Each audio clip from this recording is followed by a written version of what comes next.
creo que se contagian de eso. Daniel, buen día. Hola, buen día, ¿cómo están? Bueno, ayer ya, como decía Sarita, a las 6 de la tarde, 6, 7 de la tarde, las criptomonedas empezaron a bajar. El mercado se enteró rápido de lo que estaba pasando, ¿no, Daniel? Siempre ocurre eso, porque por más que en los medios no se publiquen bocas de urna y demás, eso existen. Claro. Los propios partidos lo tienen y lo hacen, y por eso vos ves también cuando termina el acto eleccionario y empiezan a llegar las distintas personas, dirigentes a los distintos bunkers, vos te vas dando cuenta en sus caras cómo viene la mano, digamos. Claro, ¿no? claro. Entonces esos bocas de urna existen y el mercado los tiene, así que empiezan a operar rápido, obviamente, presagiando determinados resultados. Así que sí, es verdad, el dólar cripto empezó a bajar y apenas arrancó el pre-market de acciones, que eso fue un poquito más tarde, también empezaron a subir las acciones argentinas. Así que ahí te dabas cuenta que el resultado era positivo, el mercado estaba entendiendo que el resultado era positivo para el gobierno. Después, cuando vimos ya los números finales, quedó todavía mucho mejor. En función de lo que por ahí se esperaba, un poco por lo que decías vos, un poco más por sensaciones que por realidades, ¿no? Daniel, el dólar ese que evidentemente va a bajar hoy, ¿va a encontrar un piso más cercano al nivel actual que más cerca de la banda inferior? Digo, por comparar deseos con realidad de lo que hoy cuesta el país. Sí, mira, vos...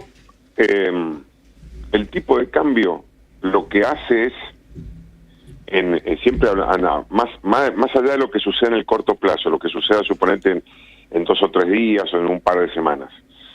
En el mediano y largo plazo, el tipo de cambio lo que va reflejando es la relación que existe entre los precios a los cuales vos podés vender y los precios a los cuales vos tenés que producir, sean productos o servicios. Claro. Cuando vos tenés en una economía como Argentina, donde las reformas estructurales que te van a bajar el costo de producir en Argentina, el famoso costo argentino, ya sea por el lado laboral, por el lado normativo, por el lado impositivo, previsional, y vos verás que estoy nombrando un montón de cosas que son las reformas que ha anunciado el presidente y que ahora va a fondo, digamos. Eso tiene una lentitud en llevarlo a cabo, en que empiece a impactar en la economía, que hace que necesariamente el tipo de cambio, entre comillas, en el corto plazo, ajusta el problema. Si vos no resolvés los problemas de fondo, en el largo plazo te lo ajusta todavía de manera más dura, digamos. Pero en el corto plazo no tenés otra manera, que es que el tipo de cambio vaya de alguna manera reflejando eso. Hoy vos tenés todavía un viejo problema de arrastre del gobierno anterior de mucho stock de pesos. Y por otro lado tenés un montón de reformas que vienen haciéndose y que ahora se van a profundizar, pero de manera lenta. Por eso entonces el tipo de cambio va reflejando eso. Ahora, Daniel, si las reformas se apuran y empiezan a salir, vos vas a ir notando que el tipo de cambio despacito se va a ir calmando. Cuando hablo de esto estoy hablando también de la parte monetaria, ¿no? Pues si vos la dejás, si seguías emitiendo, por supuesto, agregás más leña al fuego, ¿no? Ahora, en función de esto, ahora el gobierno ha adquirido cierta tranquilidad, tiene cierto margen, sabemos que no va a caer en default, etcétera, etcétera. Pero se sigue discutiendo el tema de las bandas. Caputo dijo que las bandas van a seguir. Hay economistas muy respetados, como Arriazu, que dice, no, las bandas deberían desaparecer para sincerar el mercado, que el dólar valga lo que tenga que valer. ¿Cuál es tu opinión y qué esperan para los empresarios? ¿Son buenas o malas las bandas? Mirá, las bandas se colocaron como parte de un proceso. Acordate que esto arrancó primero con una especie casi de tipo de cambio fijo, mezcla con crawling peg, es decir, te voy a decir a cuánto va a estar el dólar oficial y te lo voy tocando despacito hacia arriba. porque recordad que hizo una suba muy fuerte al principio y después iba subiendo todos los meses un poquito, tipo Crowley Peg, pero con casi fijo. Esto fue para anclar expectativas, que se llaman. Aquí hubo una mezcla, si querés, de Milton Friedman y Robert Lucas Jr., digamos, que es tratar de trabajar sobre las expectativas. Acuérdate que ellos hablaban de expectativas adaptativas o racionales, entonces se trabajó el gobierno en eso, con el propósito de anclar esas expectativas de manera tal que la parte inflacionaria también se anclara sobre eso. En la mente argentina existía el famoso pass-through: si aumenta el dólar, aumenta todo lo demás. Entonces la idea era que eso se rompiera. Claro. Por supuesto que no lo rompés solo con expectativas, vos tenés que trabajar sobre la parte monetaria. Ahí después, algún día, si te divierte, te puedo contar cuáles las disquisiciones teóricas que hay ahí, incluso entre Friedman, Robert Lucas y la escuela austríaca sobre la teoría monetaria. Entonces, después el paso siguiente fueron las bandas. Como vos ves, las bandas, a diferencia, por ejemplo, del sistema de bandas que en su momento puso también para salir del problema inflacionario, no sé, Israel, Perú, hasta la propia Chile, Uruguay en su momento, las bandas generalmente se ponen de manera paralela. Es decir, si vos estableces que se van a ir actualizando a un determinado porcentaje por mes, ponele, el techo y el piso suben en ese porcentaje que establece el Banco Central. Sí. En cambio, en Argentina, algo bastante inédito, pues no había ocurrido, estableció un sistema de bandas que es divergente, no son paralelas. El techo no más sube, pero el piso baja.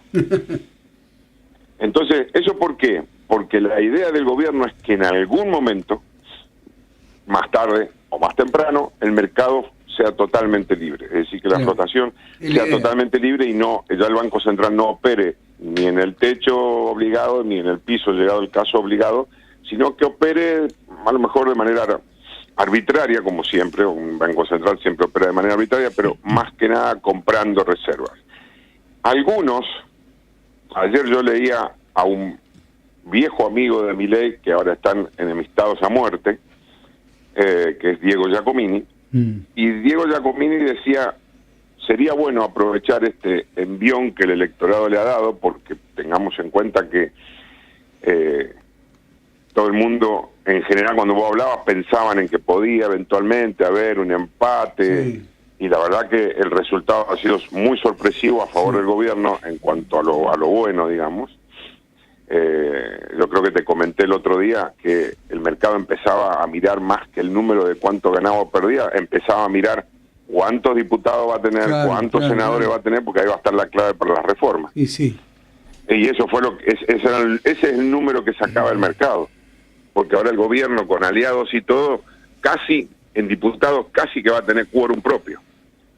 Y eso es un dato muy importante para cuando vos querés hacer reformas. Ahora, Daniel, ahora también lo que importa es que el riesgo país se mantenga lo más bajo posible, porque esa es la posibilidad que tiene la Argentina de acceder al mercado internacional con condiciones un poco más sensatas, ¿no? Si vos leíste mi columna de ayer en el diario... Claro que sí. ¿Cómo no la voy a leer? Bueno. Si es mi diario. Claro. Vos estás ahí para salirte de deja, Daniel. Estábamos hablando de eso esta mañana, exacto. Es que por eso yo insistía en que lo más importante era el lunes y no el domingo, porque el lunes era cuando vos me ibas a empezar a tomar decisiones un poco mirando estos números inicialmente políticos, pero que no dejan de ser económicos en esta Argentina actual. Y que lo más importante no es el tipo de cambio, sino el riesgo país. Por eso Giacomini, por ejemplo, decía, a pesar de que están peneados a muerte, le decía: sería bueno que aprovecharan ahora este resultado electoral y liberen, que no hayan más bandas, que liberen el tipo de cambio y que el Banco Central empiece a juntar reservas. Yo ahí tengo por ahí mis dudas y mi disquisición, porque si compra el Banco Central tiene que emitir.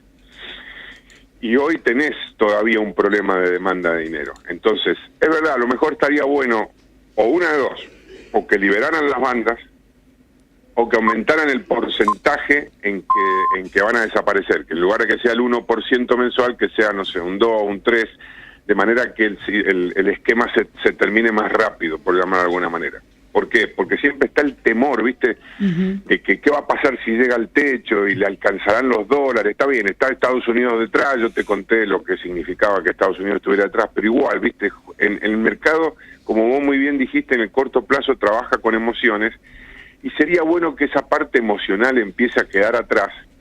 Y como yo escribí en la columna ayer, la micro, o sea, las decisiones empresarias empiecen a ser micro, es decir, que la gente se dé cuenta que la macro solo es un dato. Nada más, punto, es un dato. Subirá, o sea, la tenés que analizar, por supuesto, pero ¿va a subir el dólar? Ok, entonces acomodo mis decisiones micro para eso. ¿Va a bajar el dólar? Muy bien, acomodo mis decisiones para eso. ¿Va a haber una baja de impuestos? No ahora, sino el año que viene. Bueno, tengo que acomodar mis decisiones micro ahora. Y que se olviden, porque la macro no... Había un economista que se llamaba Copeland que decía, la macro no hace quebrar a nadie, las malas decisiones hacen quebrar a las empresas. Entonces, darse cuenta que ahora es la micro, basta de la macro, analizala, porque es el contexto en el cual vos vas a tomar decisiones, pero enfócate en la micro, enfócate en conseguir un mejor proveedor, en bajar tus costos en algún lugar, en atenuar en otro lugar, tratar de invertir en marketing para poder vender, ofrecer diferenciación de producto, estudiar Kotler, así empezás a diferenciarte de tus competidores, es decir, trabaja en la micro, porque laburá, en definitiva. La macro no te va a ayudar. Es que, atendeme, mucho empresariado también todos estos años, con la economía cerrada y cazando en el zoológico, laburaban poco, Daniel. Ves, tal cual. Que vivo. Me sacaste las palabras de la boca. La tenían fácil, la inflación te ayudaba a licuar los costos, a no ser eficiente. Muchos empresarios estaban muy cómodos en la Argentina vieja, y mucho de eso también empujaron al precipicio, ¿o no? Es que por eso hoy, sobre todo hoy, las muchas pymes tienen que cerrar. ¿Por qué? Porque estaban acostumbrados a lo que vos decís, se daban vuelta y subían el precio y se acababa la historia. Claro, y se arreglás todo. Entonces, sí, y subían el precio, no había problema en ser eficiente, ¿viste? Claro. Ibas poniendo la basura debajo de la alfombra. Claro, cuando ahora tenés que sacar las cuentas al centavo, porque si no, no hay ayuda de ningún lado, ahora depende de tus decisiones. Si vos no bajás los costos y te sonaste, tenés que cerrar. ¿Por qué? Porque ahora tenés que salir a competir a la cancha. Claro. Como que antes jugabas con el árbitro a favor, viste, con la AFA a favor, ahora no está más a favor. Claro. Y tampoco va a haber, el gobierno no anda tratando de ver si desde el gobierno se devalúa la moneda para que vos puedas seguir haciendo lo que vos decías recién. Es decir, ahora no. Claro. Ahora no. Y aunque se liberara totalmente el tipo de cambio, lo mismo tenés que entender que la clave ya empezó a ser la micro, incluso a nivel mundial, no solamente en Argentina, pero ahora mucho más, porque con este resultado, Milei va a acelerar más todavía las reformas, por lo tanto la micro es clave, tenés que aprender a calcular tu rentabilidad. La mayoría de los empresarios no saben calcular la rentabilidad de lo que hacen, la rentabilidad de su capital. Claro, tienen que estudiar. Es un cambio de mentalidad, Daniel. Bueno, se nos acabó el tiempo, así que la seguimos. Dale, con gusto. Gracias. Que tenga buen día. Chao y hasta luego. Daniel Garro, eso es cambiar el país también.